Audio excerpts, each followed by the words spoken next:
अस्सलामुअलैकुम साथियों।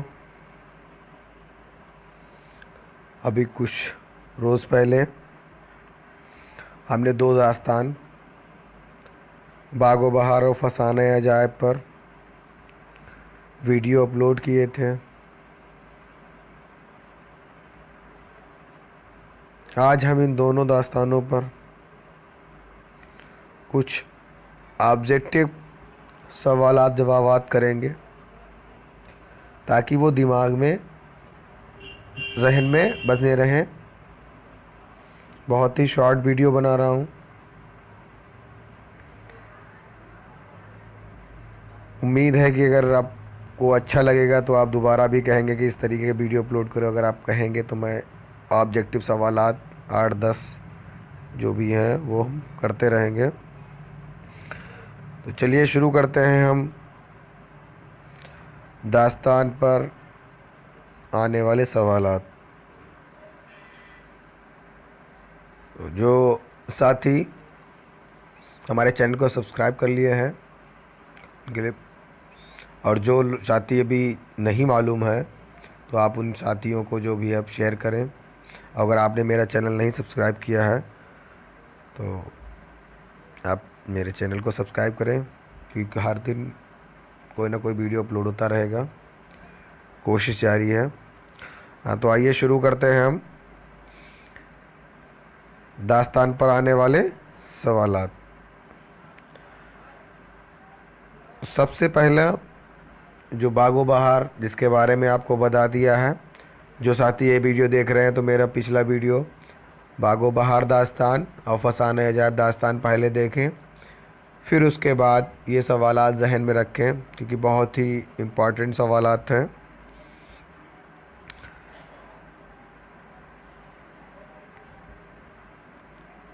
आइए शुरू करते हैं बागो बहार पर इम्पॉर्टेंट सवालात। तो सबसे पहला सवाल है, बागो बहार किसकी तसनीफ़ है? बहुत ही इम्तहानात में ज़्यादा पूछा जाता है। कभी कभी कई दास्तानों को हम पढ़ते हैं तो उधर से उधर कन्फ्यूजन में दूसरा हो जाता है। इसीलिए वीडियो बना रहा हूँ ताकि आप इसको देखें तो ध्यान रहे, वहाँ पर जहन में आ जाए कि वीडियो में देखा था। तो इस तरह का जो है जवाब है। तो वैसे तो सभी को मालूम होगा इसका जवाब, क्योंकि जो लोग वीडियो देखे नहीं देखे हैं। तो इसका जवाब मीर अमन है। इसी में दूसरा सवाल है, बागो बहार कब लिखी गई? तो इसमें कभी कभी ऑप्शन देते हैं 1801 देते हैं, 1802 देते हैं, 1803 देते हैं, 1804, चार ऑप्शन देते हैं, लेकिन हमने यहाँ पर 3 ऑप्शन रखे हैं।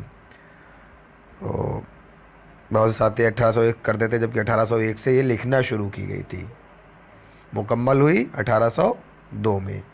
तो इसका जवाब जो है वो से सही है, 1802। तीसरा सवाल है आपका, बागो बहार किसकी सिफारिश पर लिखी गई थी?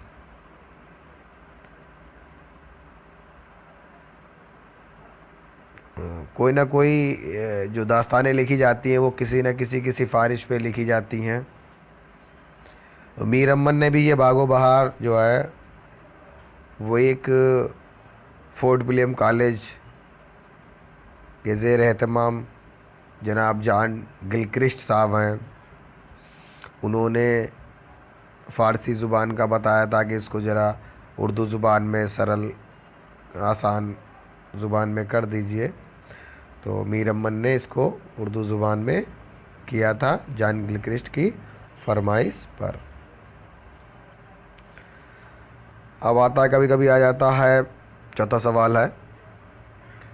ऐसा आपको लग रहा होगा, अगर आपने वीडियो देखा होगा तो आपको ऐसा ही लग रहा होगा कि जो है ये तो सवाल बहुत है, लेकिन ये ज़हनी तौर के लिए मैंने वीडियो बनाया है ताकि जब इम्तहानात में आप पहुँचें तो कोई भी कन्फ्यूज़न ना हो। मालूम है मुझे कि ये सवालात बहुत ही हल्के, बहुत ही आसानी हैं, लेकिन कभी कभी आसान सवालात भी हम कन्फ्यूजन में गलत कर देते हैं। तो इसी को जहन में रखते हुए हमने ये वीडियो बनाया है। कुछ ही सवालात हैं, बहुत छोटा वीडियो है। तो चौथा सवाल जो है वो, मीर अमन कहाँ के रहने वाले थे? तो ये दिल्ली के रहने वाले थे। फिर 5वां सवाल आपका है, मीर अमन ने बागो बहार किस ज़ुबान में लिखी थी? तो ये फ़ारसी ज़ुबान का तर्जुमा है जो उर्दू ज़ुबान में लिखी गई थी। किसने? मीर अमन ने। तो इस तरह से ये उर्दू ज़ुबान की तर्जुमा है, उर्दू ज़ुबान में किया गया तर्जुमा है। तो इसमें जवाब क्या होगा? उर्दू। अब उसके बाद मैंने एक दूसरा वीडियो अपलोड किया था जिसमें फसाने अजायब एक दास्तान है जो रजब अली बेग सुरूर की है। बहुत ही इम्पॉर्टेंट ये दोनों दास्तानें हैं। इससे पहले जो वीडियो है उसको ज़रूर देखिएगा, उसके बाद ये वीडियो जो है देखिएगा, तो आपको लगेगा कि हाँ कुछ तैयारी अच्छी हो रही है। तो इसका सवाल है, फसाने अजायब किसने लिखी थी? कभी कभी ऑप्शन देते थे, आल अहमद सुरूर दे देते हैं और रजब अली बेग सुरूर। तो इसमें क्या होता है? कन्फ्यूजन। इसीलिए मैंने यहाँ पर वही विकल्प भी रखे हैं कि जो वहाँ इम्तहानात में कन्फ्यूजन हो वो पहले यहाँ हो, ताकि यहाँ गलती हो जाए और आप वहाँ पर सही से आप सही जवाब का उत्तर दें वहाँ। तो एक तो मीर अमन तो बागो बहार के हैं। अब आल अहमद सुरूर और रजब अली बेग सुरूर में कन्फ्यूजन पैदा होता, तो वहाँ पर आपको ये लग जाएगा, जब आप वीडियो देखेंगे तो आपको एहसास हो जाएगा कि हाँ वहाँ पर ये कन्फ्यूजन बताया गया था। तो इसका जवाब है रजब अली बेग सुरूर। दूसरा इसका सवाल है, फसाने अजायब कब लिखी गई? तो कभी कभी दे देते हैं 1821, 22, 23, 24 दे देते हैं। कभी कभी 1822, 23, 24, 26 दे देते हैं। तो इस तरीके से ऑप्शन वो दे सकते हैं, ठीक है। कभी कभी 43, 44 भी दे देते हैं। तो मैंने एक सवाल रखा है, तो इसमें आपको सिर्फ और सिर्फ फसाने जब लिखी गई वो 1824 में लिखी गई।